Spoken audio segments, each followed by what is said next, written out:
Yo, it's back to Mount Mystic, back to Mount Pistis, Sophia, back to Mount Liquid. Actually, I'm Olympus, master of the vivid. Cold red like MAGA was my mission. Weights get welted, my hits got haggler intentions. The inky mist is closing in, stragglers get finished. A secret war with the stars, huh? My saga hasn't ended. Old writing pens in a glass case, the godfather of the writtens. It's my honor if I spit this. Ghostwriter, my alter ego does the bidding. No writers, my pens are retired, they just witness. And every now and then, they might get hired to do a signature. My stationery gotta eat too. Quarter under the pen clips, dollar bills in the sketch pad. I'm drawing off wealth, give them a minute to catch that. Fine, the E replaces the I, either way you shouldn't mess that.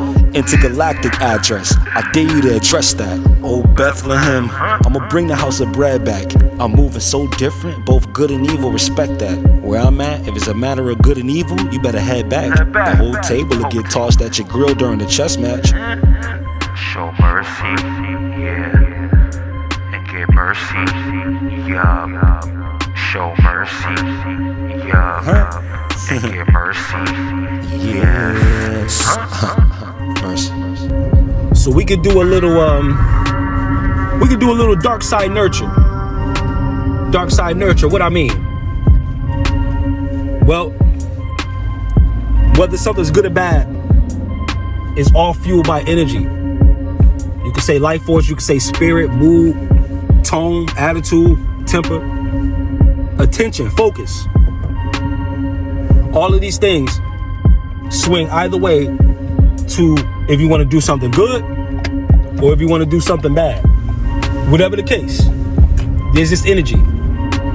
So when you're facing something that might be perceived as negative for you and you feel like an adverse reaction to it, like you just feel negative about it. Might feel raw, might feel bad, might feel a little or maybe even a lot of negativity. And you're at the point where you want to physically act it out. But at the same time, you know that just because you held it in and held back doesn't mean that it's gone. It just means that you resolved the conflict, that you avoided a conflict. But it doesn't mean that the source of that anger is gone, right? Just because that button hasn't been pressed doesn't mean the remote is out of the other person's hands. So when you got this discrepancy between what you want and what you're experiencing,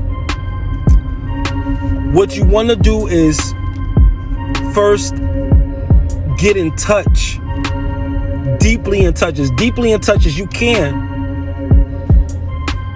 with the loss of it, with the negative side of it, with the negative pole, the negative balance of it. Allow yourself to sink all the way deep into that for only a few moments, like a few seconds, really, not a few minutes. Might be too long.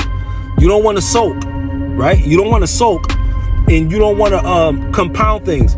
But what this is doing is you want to be honest with your soul. A lot of times, when we're being,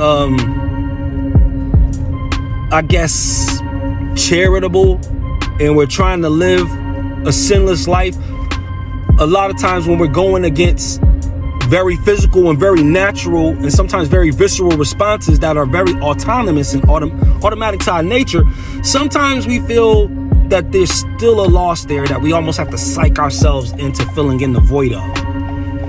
Some sense of a moral obligation or a moral platitude we got to just throw out there just so we can feel like something because we held back our anger. We wanted to swing on the said individual that pressed us the wrong way. We wanted to give them two pieces of our mind, but we held back. But we still feel like in holding back, even though we didn't make things worse for them, we still riding home a little bit thinking about, man, I could have. So how do we address that? You take that energy and you want to hold on to that. That's the first thing. You don't want to run from that. When that comes, you want to feel it. Doesn't mean you have to emote it. Doesn't mean you have to express it either. What you don't want to do is run from it, right? The energy's either gonna stick to you or pass through you. If you try to ignore it, it's gonna stick to you because you're not doing anything to make yourself a conduit. So it's the wrong side of the dream catcher. You're catching all of the nightmares and releasing all of the fantasies, when the net is supposed to be catching all of the fantasies and allowing all the nightmares to just fly through the grates in the dream catcher screen. Right? Very Sethian technology. Dream catcher, being Native American, so it seems like a Western world thing, but you could say it's an Eastern world thing too, because Indian is Hindian. So it's still Hindu. And if you still want to say, Nubia, Pangea, Asia, whatever all of this was called when it was together, we was all together anyway. So when you hold on to this energy, you're gonna connect with the emotions of what you feel while it's happening, or as it happened, or after it happened. You want to get in touch with that and process that, and you want to do something with that energy where you can still get that off, but it's got to be productive. Now this is where you really got to put a lot of cerebral. It's very cerebral. You got to put a lot of mental effort in that first for this part, because what you're doing is you're forming your narrative in real time. This is why it always pays to have a running diary or a running journal of yourself, so to speak, because you can catch every twist and turn in the story, and you can guide it right before you're like 5 chapters in the wrong direction, not knowing how it got to this. You can catch things still early. When there's a little rift on page 5, you can catch it that early. You catch that, you take a snapshot of that thing, and you hold on to it. That's the first thing. Second thing is, now you have to allocate it. So, connected to what you want. This person got you in the wrong headspace, got you negative feeling.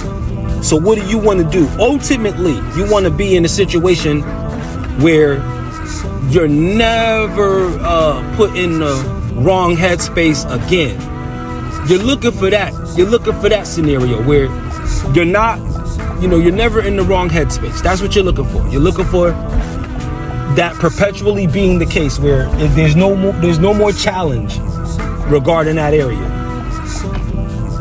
So what do? With that energy, you start to terraform yourself. You start to look at yourself and examine, well, I was probably a pushover because I was probably too kind. Maybe I was a little too teethy coming through the door. Maybe they didn't like that. Maybe because they saw teeth before they saw me, maybe they called that as pretense. And whether they were right or wrong about it, there should have been something in my energy that says I'm going to stand up for myself enough to communicate that to the other party so that they would have to respect that. Failing to do this is a lot of times a failure to disperse that energy. It is an evidence. That's evidence that this energy was probably either misapplied, left, abandoned. Because these things, they get left to fester, man. Even after the conflict is over, because you still went through it. These scars and these experiences, they'll still be in your mind and your subconscious. They'll still be there. You still might feel something. Even many, many years later, you'll still feel something. So in feeling that, you're gonna want to make sure that this becomes your driving force. So with all that energy,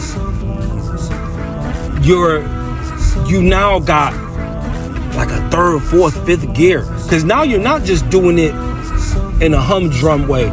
You're not just self-improving just to self-improve. At first it was just to maybe increase your dating life, your dating chances, maybe increase, your financial portfolio, your chances to earn more money, put you in front of different people. Yeah, at first it was that, and that's good.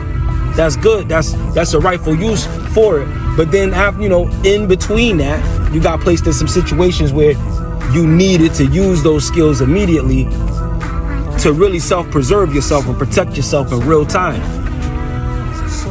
So it took you in between conflicts, handling that energy, handling that gap. What is it in me that causes people to think I'm soft? What is it in me that causes people to think I'm too abrasive? What is it in me that causes people to think this? And what do I need to have in me that'll cause nobody else to ever think that again? What kind of person do I have to be the kind of person that nobody would ever think about trying? If you're the kind of person who's exasperated by people trying you all the time. You did something with the darkness. You held on to it, you nurtured it, you reshaped it, you transmuted the darkness.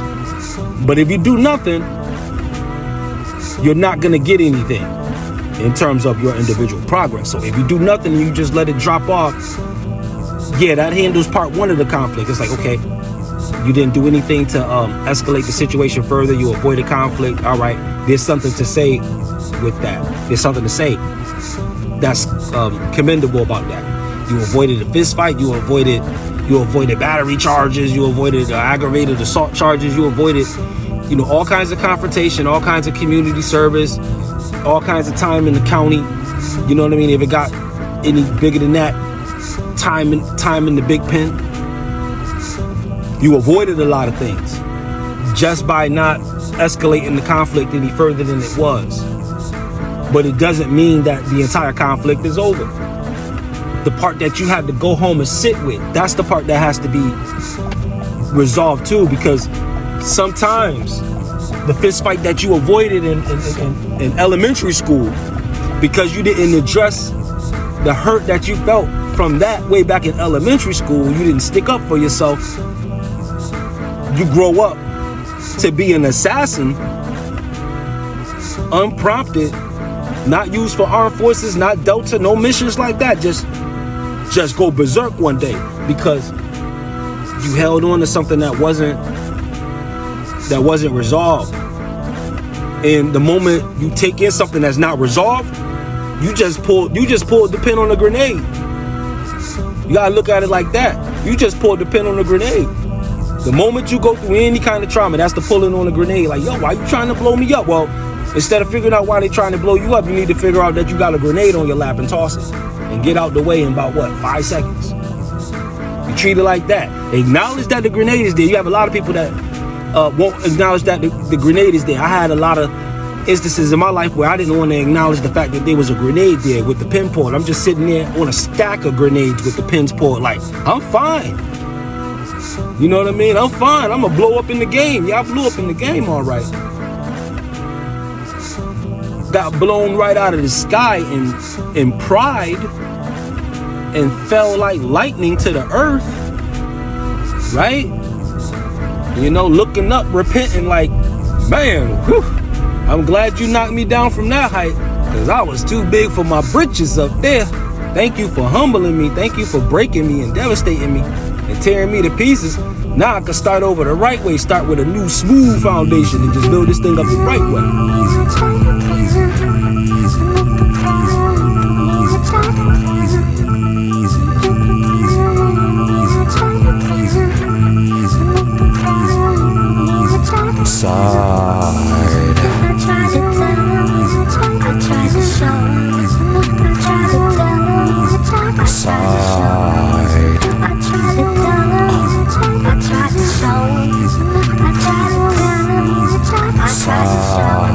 They don't wanna go to the other side. They don't wanna go to the other side. They don't wanna go to the other side. They don't wanna go to the other side. They don't wanna go to the other side. They don't wanna go to the other side. They don't wanna go to the other side. They don't wanna go to the other side.